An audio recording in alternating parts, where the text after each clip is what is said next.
ভক্তি রথে চড়ি লয়ে জ্ঞান তুন, রসনা ধনুকে দিয়ে প্রেমগুণ, আরোহণ করি পূর্ণ রথে, ভজন পূজন দুটো অশ্ব জুড়ি তাতে, দিয়ে জ্ঞান ধনুকে টান, ভক্তি ব্রহ্মবান বসে আছি ধরে। জীব সাজ সমরে, রণবেশে কাল প্রবেশে তোর ঘরে।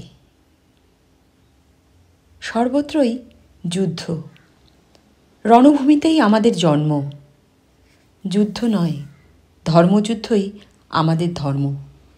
অন্যের ভূমি অধিকার নয়, নিজের ভূমিকে রক্ষা করা। সেই ভূমির উপাদান ধর্ম, অর্থ, কাম, মোক্ষ। পরিপূর্ণ জীবনকে জানতে হলে মৃত্যুকে জানতে হবে। এই গ্রহের যাবতীয় প্রাণী মৃত্যুর মধ্যেই লালিত হচ্ছে খাদিত হব বলে। ভগবান শ্রীকৃষ্ণ আমাদের এই খেলাটি শেখাতে এসেছিলেন। প্রেম, রণ, মৃত্যু। প্রেমে বাঁচো, পরিবেশের সঙ্গে যুদ্ধ করো, জ্ঞানীর মতো মরে যাও। পাপী মরবে, পুণ্যবানও মরবে, সাধু মরবে, শয়তানও মরবে, কারণ সেটাই পরিণতি। শ্রীরামকৃষ্ণের দর্শনে শ্রীকৃষ্ণ অনবদ্য। শ্রীকৃষ্ণকে বিভিন্ন দৃষ্টিতে দেখা যায়। জ্ঞানের দৃষ্টিতে, ভক্তির দৃষ্টিতে, প্রেমের দৃষ্টিতে, কর্মের দৃষ্টিতে, রাজনীতির দৃষ্টিতে, আবার কূটনীতির দৃষ্টিতেও। দেখা যাবে সবেতেই তিনি আছেন, আর সবই তাঁতে আছে। শ্রীকৃষ্ণ একজন পরিপূর্ণ মানুষ। কারাগার একটি উপমা। সব মানুষই কারাগারে জন্মায়।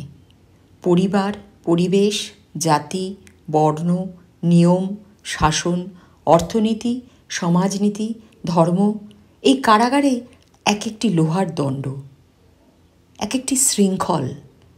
এই কারাগারেই জন্ম, বিবাহ, সংসার, আবার সব শেষ। এই কারাগারটা ভেঙে বেরোতে হবে, জীবনের স্বাদ নিতে হবে। ঠাকুরের সেই বেলের উপমা, তাকে যারা পেয়েছে তারা জানে যে সবেতেই তিনি আছেন। তখন বোধ হয় ঈশ্বর, মায়া, জীব, জগৎ। জীব জগৎ শুদ্ধ তিনি। যদি একটি বেলের খোলা, শাঁস আর বিচি আলাদা করা যায়, আর একজন বলে বেলটা কত ওজন ছিল দেখো তো, তখন তুমি কি করবে? তুমি কি খোলা বিচি ফেলে দিয়ে কেবল শাঁসটার ওজন করবে? না, ওজন করতে হলে খোলা বিচি সমেত ধরে সেটার ওজন করবে। ধরলে তবেই বলতে পারবে বেলটা এত ওজন ছিল। কাজেই খোলাটা যেন জগৎ, আর জীবগুলো যেন বিচি। বিচারের সময় জীব আর জগৎকে অনাত্মা বলেছিল, অবস্তু বলেছিল। বিচার করবার সময় শ্বাসকেই সার, খোলা আর বিচিকে অসার বলেই বোধ হয়। বিচার হয়ে গেলে সমস্ত জড়িয়ে আবার সেটাকে এক বলে বোধ হয়। আর বোধ হয় যে সত্তাতে শ্বাস, সেই সত্তা দিয়েই বেলের খোলা আর বিচি হয়েছে। কাজেই বেল বুঝতে গেলে সবই বুঝিয়ে যাবে। এই সমগ্রটাই একসাথে রয়েছে। ঠাকুর শ্রীরামকৃষ্ণের ব্যাখ্যা আর বর্ণনায় শ্রীকৃষ্ণ যেন দক্ষিণেশ্বরের পঞ্চবটী তলে বিরাজিত।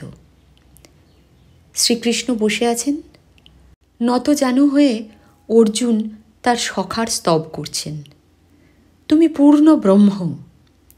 কৃষ্ণ অর্জুনকে বলছেন, আমি পূর্ণ ব্রহ্ম কিনা দেখবে এসো। এই বলে তাকে পাশে সরিয়ে নিয়ে গিয়ে বললেন, তুমি কি দেখছ? অর্জুন বললে, আমি একটি বৃহৎ গাছ দেখছি, তাতে থলো থলো কালো জামের মতো ফল ফলে রয়েছে। শ্রীকৃষ্ণ বললেন, আরও কাছে এসে দেখো দেখি। থলো থলো কৃষ্ণ অসংখ্য ফলে রয়েছে, ঠিক আমার মতো।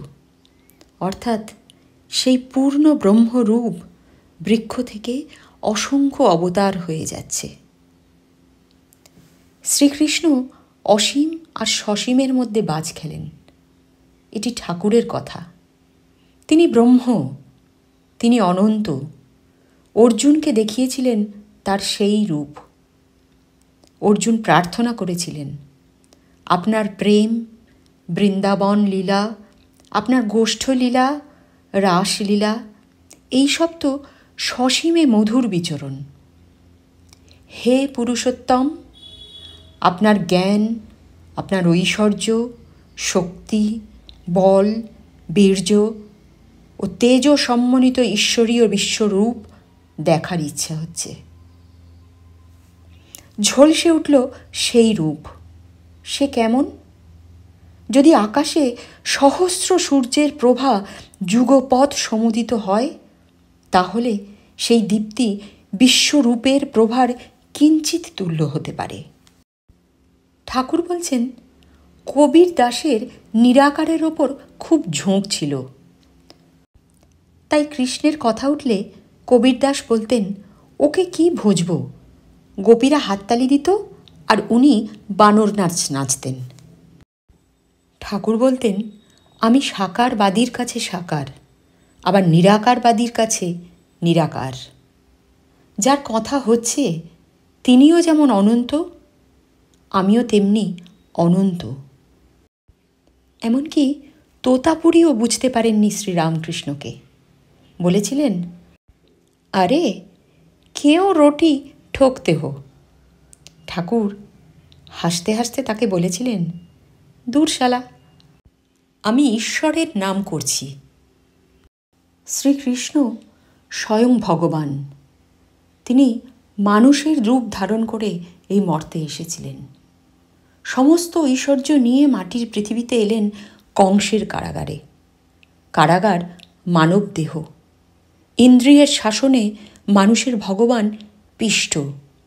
মুক্তির পথ, ভক্ত হও, তখন আমি তোমার সামনে নয় পিছনে পিছনে যাব। এটি বলেছেন ঠাকুর শ্রীরামকৃষ্ণ। বিষয়বুদ্ধি লেশমাত্র থাকলে তাকে দর্শন হয় না। শ্রীমতী যখন বললেন, আমি কৃষ্ণময় দেখছি, সখীরা বললে, কই, আমরা তো তাকে দেখতে পাচ্ছি না, তুমি কি প্রলাপ বকছ? শ্রীমতী বললেন, সখী, অনুরাগ অঞ্জন চক্ষে মাখো, তাকে দেখতে পাবে। ঠাকুর বলছেন, আমি হীনের হীন, দিনের দিন, আমি তার দাসানুদাস। কৃষ্ণই মহান, তিনি অখণ্ড সচ্চিদানন্দ। দূর থেকে দেখলে সমুদ্র নীল বর্ণ দেখায়, কাছে যাও কোনো রং নেই।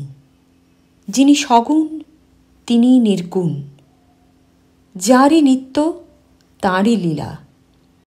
শ্রীকৃষ্ণ ত্রিভঙ্গ কেন? রাধার প্রেমে? যিনি ব্রহ্ম তিনিই কালী। আদ্যাশক্তি সৃষ্টি স্মৃতি প্রলয় করছেন। যিনি কৃষ্ণ তিনিই কালী। মূল এক, তাঁরই সমস্ত খেলা আর লীলা। শ্রীকৃষ্ণ পুরুষ, শ্রীমতী তার শক্তি, আদ্যাশক্তি। পুরুষ আর প্রকৃতি। যুগল মূর্তির মানে কি? পুরুষ আর প্রকৃতি অভেদ, তাদের কোনো ভেদাভেদ নেই। পুরুষ প্রকৃতি না হলে থাকতে পারে না, প্রকৃতিও পুরুষ না হলে থাকতে পারে না। একটি বললেই আর একটি সঙ্গে সঙ্গে বুঝতে হবে। যেমন অগ্নি আর তার দাহিকা শক্তি। দাহিকা শক্তি ছাড়া অগ্নিকে ভাবা যায় না, আবার অগ্নি ছাড়া দাহিকা শক্তিকেও ভাবা যায় না। তাই যুগল মূর্তিতে শ্রীকৃষ্ণের দৃষ্টি শ্রীমতীর দিকে, আর শ্রীমতীর দৃষ্টি শ্রীকৃষ্ণের দিকে। শ্রীমতী গৌরবর্ণ বিদ্যুতের মতো, তাই কৃষ্ণ পীতাম্বর পরেছেন। শ্রীকৃষ্ণের বর্ণ নীল মেঘের মতো, তাই শ্রীমতী নীলাম্বর পরেছেন। আর শ্রীমতী নীলকান্ত মণি দিয়ে অঙ্গ সাজিয়েছেন। শ্রীমতীর পায়ে নূপুর, তাই শ্রীকৃষ্ণ নূপুর পরেছেন। অর্থাৎ প্রকৃতির সঙ্গে পুরুষের অন্তরে আর বাহিরে মিল। ভগবান শ্রীকৃষ্ণ ধর্ম এবং সাধনার কতগুলো ধারা খুলে দিয়ে গেছেন। ভারত কৃষ্ণময়। জ্ঞানী ধরবেন ব্রহ্মের পথ, তান্ত্রিক নেবেন তন্ত্রের পথ। রাধাযন্ত্রে তন্ত্র সাধন করেছিলেন শ্রীকৃষ্ণ। শ্রীরামকৃষ্ণ বলছেন, গোপীরা কাত্যায়নী পুজো করেছিল। সকলেই সেই মহামায়া আদ্যাশক্তির অধীনে। অবতার আদি পর্যন্ত মায়া আশ্রয় করে, তবেই লীলা করেন। তাই তারা আদ্যাশক্তির পূজা করেন। ঠাকুর বলছেন, অব্যভিচারিণী ভক্তি, যার অপর নাম নিষ্ঠা ভক্তি। যেমন এক ডেলে গাছ সোজা উঠেছে, ব্যভিচারিণী ভক্তি যেমন 5 ডেলে গাছ। গোপীদের এমন নিষ্ঠা যে বৃন্দাবনের মোহনচূড়া, পিত ধরা পড়া রাখাল কৃষ্ণ ছাড়া আর কিছুই ভালোবাসবে না। মথুরায় যখন রাজবেশ, পাগড়ি মাথায় কৃষ্ণকে দর্শন করলে, তখন তারা ঘোমটা দিলে আর বললে, ইনি আবার কে? এর সঙ্গে আলাপ করে আমরা কি দ্বিচারিণী হব? ঠাকুরের কথায় বিশাল বিচিত্র জীবন লীলা তার। আর এই বিশাল ভারত শ্রীকৃষ্ণ ক্ষেত্র। দর্শন জ্ঞান মার্গ ছেড়ে ভক্তিমার্গে প্রবেশ করলে খুলে যায় এই লীলাক্ষেত্র, যে লীলাক্ষেত্র শ্রীকৃষ্ণ ক্ষেত্র, তথা এই লীলাক্ষেত্র শ্রীরামকৃষ্ণ ক্ষেত্র।